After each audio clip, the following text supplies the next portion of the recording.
They will call it luck. They will say it was perfect timing. They will tell themselves you were born with something they were not. What they will never see are the quiet hours you spent alone, fighting battles that made no noise. The mornings you woke up with nothing but a fragile vision and the discipline not to quit. The moments when breaking would have been easier, yet you chose restraint. This is not a story about motivation. This is a lesson about inner power and how it is built, how it is trained, and why most people never develop it. If you're looking for hype, this isn't for you. But if you're looking for control, clarity, and a mind that doesn't collapse under pressure, stay with me. Inner power is not something you stumble into. It is not inherited, gifted, or discovered by accident. It is built deliberately through discipline, solitude, and restraint. The Stoics understood this. Marcus Aurelius wrote, "Not for applause, but for alignment." He did not wait for calm conditions to practice virtue. He trained himself in the middle of chaos. That is where real strength is formed. Inner power is not loud. It does not announce itself. It does not demand attention. It is quiet, steady, and controlled. Most people believe power comes from external change, better circumstances, more support, less pressure. The Stoics believed the opposite.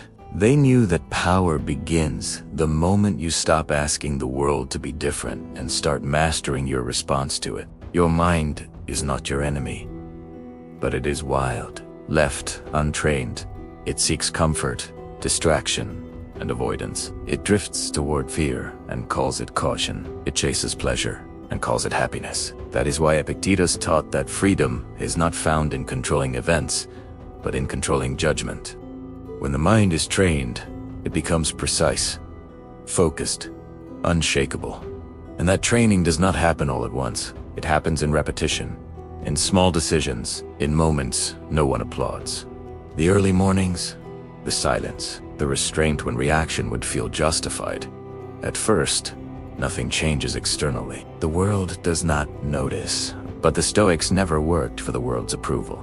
They worked for internal alignment, because discipline compounds.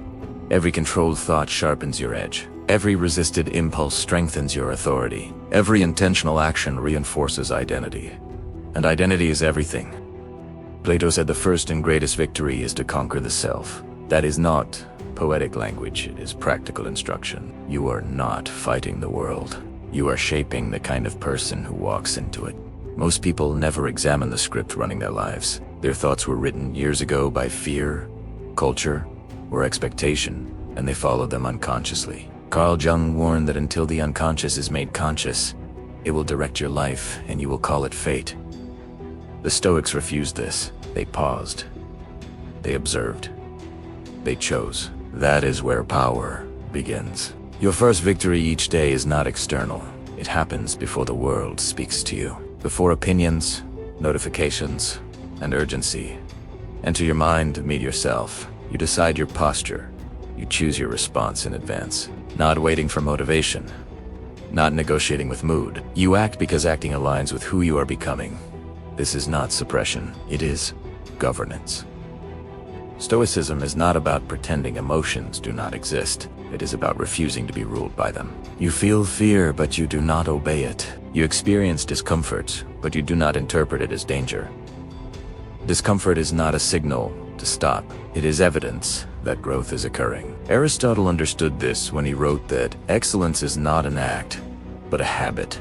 Inner power is not revealed in dramatic moments. It is formed in repetition. Small choices, consistent, restrained, clear intention. Over time, something shifts. You stop reacting. You start deciding. You no longer beg the world for validation. You stop waiting for permission.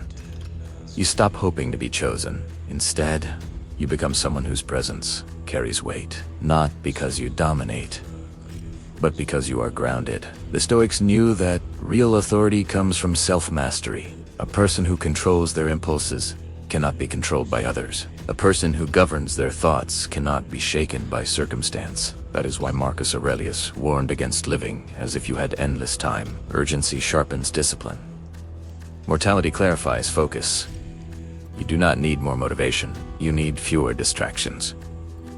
Your mind is soil. Every thought you repeat is a seed. Emotion is the water. The mind does not judge it.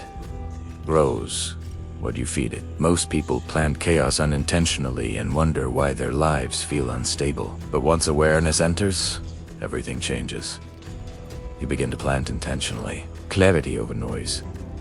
Restraint over impulse. Direction over drift. The gap between who you are and who you could be is not crossed in a single decision. It is built in quiet moments when no one is watching, and you still choose discipline. Decision at this level is not preference.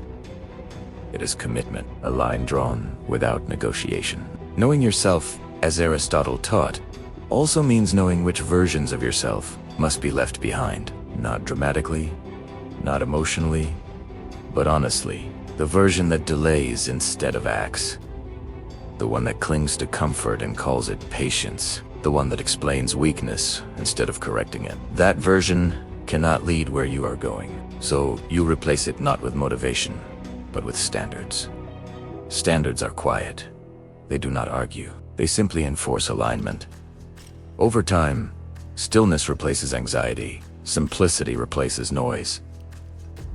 Conviction replaces hesitation. This is the trained mind.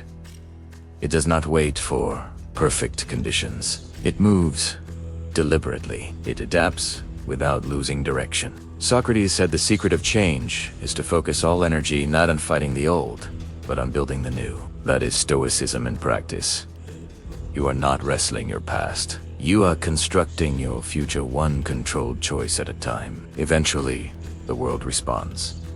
Not because you demanded it, but because you became someone it must respond to. Life does not change for wishes. It responds to standards.